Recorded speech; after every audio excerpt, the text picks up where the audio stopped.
வணக்கம். தேர்தல் இன்னையோட பிரச்சாரம் முடியுது. இருந்தாலும் பார்த்தீங்கன்னா, கருத்து கணிப்புகள் அப்படிங்கிறது வரும். கருத்து கணிப்புகளை தாண்டி இந்த குதிரை ரேஸ்ல எல்லாம் பணம் கட்டுவாங்களா, அதுபோல வந்து யாரு ஜெயிப்பா அப்படின்னு சொல்லி பணம் கட்டுறது.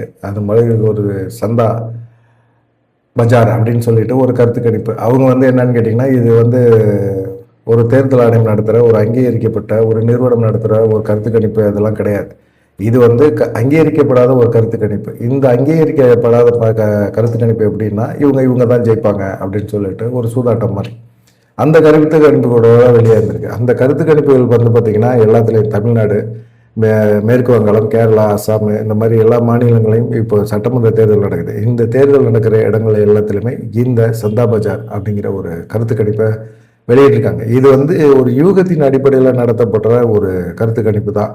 மற்றபடி இந்த கருத்து கணிப்பு வந்து என்ன அப்படின்னு பார்த்தீங்கன்னா, மக்கள் அவங்களுடைய அனுபவம், வேட்பாளர்கள் தேர்வு, எந்த கட்சி வந்து அவங்களுடைய பிரச்சார யுக்தி, தேர்தலோட அறிக்கை, இப்படி எல்லா விஷயங்களையும் வச்சு இந்த கட்சி வெற்றி பெறக்கூடிய வாய்ப்புகள் அதிகமாக இருக்குது அப்படின்னு சொல்லக்கூடிய, பணம் கட்டி பந்தயம் கட்டக்கூடிய ஒரு யூக சந்தை தான் இந்த சந்தா கருத்து கணிப்பு. அதில் வந்து மிக முக்கியமாக பார்த்தீங்கன்னா, இதில் சாதாரணமான ஆட்கள் எல்லாமே இந்த இதில் விமர்சனங்கள் பண்ண மாட்டாங்க. இவங்க வந்து மிகப்பெரிய அளவில் அரசியல் அனுபவம் வாய்ந்தவங்க, விமர்சகர்கள், நுணுக்கமான அரசியல் தெரிஞ்சவங்க, இந்த விஷயங்கள் தான் இது சாத்தியப்படும் அப்படிங்கிற மாதிரி நினைக்கக்கூடியவங்க. இவங்களுடைய கருத்து கணிப்புகள் கடந்த காலங்களில் பார்த்தீங்கன்னா, ஏறக்குறைய எக்ஸாக்டாக ஒரு 100க்கு 92% 3% நெருக்கத்தில் வந்திருக்குது அப்படின்னு சொல்கிறாங்க. இந்த கருத்து கணிப்பு பொய்யா போகக்கூட வாய்ப்புகள் இருக்குது. இதை உண்மைன்னு நம்பவும் வேண்டிய அவசியமும் இல்லை. இந்த கருத்து கணிப்பு நடந்தாலும் நடக்கலாம், சாத்தியம் இருக்குது அப்படின்னு சொல்கிறாங்க. இதில் வந்து தமிழ்நாடை பொறுத்த வரைக்கும் திமுகவோட ஆதிக்கம் தான் அதிகமாக இருக்குது அப்படின்னு சொல்லிட்டு இந்த சந்தா பஜார் அந்த கருத்து கணிப்பு சொல்லியிருக்கிறாங்க. திமுகவுக்கு வந்து 118 தொகுதிகள் இருந்தால் போதும் தனி பெரும்பான்மையில் ஆட்சி அமைக்கிறதுக்கு. ஆனால் திமுகவை பொறுத்த வரைக்கும் திமுக கூட்டணிக்கு 141லேருந்து 144 இடங்கள் கிடைக்கிறதுக்கு வாய்ப்புகள் அதிகமாக இருக்குது அப்படின்னு சொல்கிறாங்க. மற்ற கூட்டணிகளை பற்றி தெரியாது. ஆனால் அதிமுக கூட்டணியை பொறுத்த வரைக்கும் 45லேருந்து 55% வாக்குகளை சீட்டுகளை பெறுவாங்க அப்படின்னு சொல்லியிருக்காங்க. தாவேகாவை பொறுத்த வரைக்கும் எத்தனை சீட்டுகள் பெறுவாங்க அப்படிங்கிறது கருத்து சொல்லலை.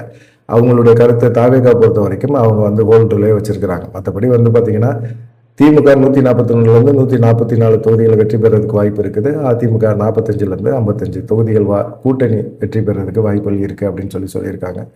இப்போ வந்து பார்த்தீங்கன்னா, மேற்கு வங்காளம், தமிழ்நாடு பொறுத்த வரைக்கும் இது முடிஞ்சிருச்சு. அதே போல் இந்த மேற்கு வங்காளத்தில் என்ன நடக்கும் அப்படிங்கிற ஒரு விஷயத்தையும் பேசியிருக்கிறாங்க. அதில் திரும்பவும் மம்தா பானர்ஜி தான் ஆட்சியில் உட்காருவாங்க அப்படின்னு சொல்கிறாங்க. மம்தா பானர்ஜி 158லேருந்து 161 தொகுதிகளில் வந்து வெற்றி பெறதுக்கு வாய்ப்புகள் அதிகமாக இருக்குது அப்படின்னு சொல்கிறாங்க. பாஜக கொஞ்சம் நெருக்கத்தில் 127லேருந்து 130 இடங்கள், அதே போல் காங்கிரஸ் 4லேருந்து ஒரு 6 இடங்கள் வெற்றி பெறதுக்கு வாய்ப்புகள் இருக்குது. மீண்டும் மம்தா பானர்ஜி ஆட்சி அமைப்பாங்க அப்படிங்கிற ஒரு கருத்தையும் சொல்லியிருக்காங்க. ஆனால் மேற்கு வங்காளத்தை பொறுத்த வரைக்கும் பார்த்தீங்கன்னா, பாஜக மிகப்பெரிய ஒரு வளர்ச்சியை அடைஞ்சிருக்கு அப்படிங்கிறத மறுக்கவே முடியாது. இந்த தேர்தலில் வந்து பாஜக ஆட்சி அமைக்க முடியலை அப்படின்னாலும் அடுத்த தேர்தல் கண்டிப்பாக பாஜக ஆட்சி அமைக்கும் அப்படிங்கிறது பெரும்பாலானவர்களுடைய கருத்து கணிப்பாக இருக்குது. அதை தாண்டி திரிணாமுல் காங்கிரஸ் அவங்களுடைய வாக்கு சதவீதத்தை தொடர்ந்து இழந்துக்கிட்டு இருக்காங்க அப்படிங்கிறது தெரியுது. அடுத்து கேரளாவில் வந்து இந்த சந்தா பஜார் என்ன கருத்து கணிப்பு வச்சுருக்காங்கன்னா, காங்கிரஸ் கூட்டணி யூடிஎஃப் இவங்க வந்து 75லேருந்து 77 தொகுதிகளை வந்து வெற்றி பெற்று திரும்பவும் ஆட்சி அமைக்கிறதுக்கான வாய்ப்புகள் இருக்குது அப்படின்னு சொல்கிறாங்க. இடதுசாரிகள் வந்து 62லேருந்து 64 வாய்ப்புகள் இருக்குது. ரொம்ப குறைஞ்ச வாக்கு வித்தியாசத்தில் நிறைய இடங்களில் வந்து ஜெயிப்பாங்க. ஆட்சி வந்து அங்கே காங்கிரஸ்லேருந்து இடதுசாரிகளுக்கு போகிறது கூட வாய்ப்புகள் இருக்குது அப்படிங்கிறது கடைசி நேர சூழ்நிலை நிர்ணயிக்கும் அப்படிங்கிற மாதிரி ஒரு கருத்து கணிப்பை சொல்லியிருக்காங்க.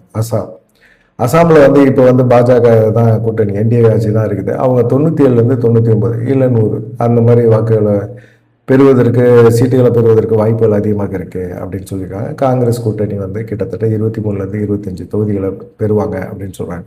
மிக அதிக இடங்களில் வந்து பாஜக பெறுறதுக்கு அசாமில் வந்து வாய்ப்புகள் அதிகமாக இருக்குது அப்படிங்கிறது தான். இது சந்தா பஜாரோட கருத்து கணிப்பு தான். மற்றபடி இந்த கருத்து கணிப்பு வந்து மக்கள்கிட்ட போய் நேரடியாகவோ எதுவுமே போய் கேட்டு இது பண்ணதில்ல. அரசியல் தெரிஞ்சவங்க அரசியலில் வந்து இதுதான் நடக்கிறதுக்கான சாத்தியக்கூறுகள் இருக்குது அப்படின்னு சொல்லிட்டு ஒரு யூகத்தின் அடிப்படையில் பந்தயம் கட்டி பண்ணக்கூடிய ஒரு கருத்து கணிப்பு தான் இந்த கருத்து கணிப்பு. இந்த கருத்து கணிப்பு ஏறக்குறைய ஒரு சூதாட்டம் மாதிரி. இந்த சூதாட்ட கருத்து கணிப்பில் கூட திமுக தமிழ்நாடை பொறுத்த வரைக்கும் வெற்றி பெறும் அப்படின்னு சொல்லியிருக்காங்க. உங்களுடைய கருத்து என்ன அப்படிங்கிறத மறக்காமல் கமெண்ட் பண்ணுங்கள். நன்றி, வணக்கம்.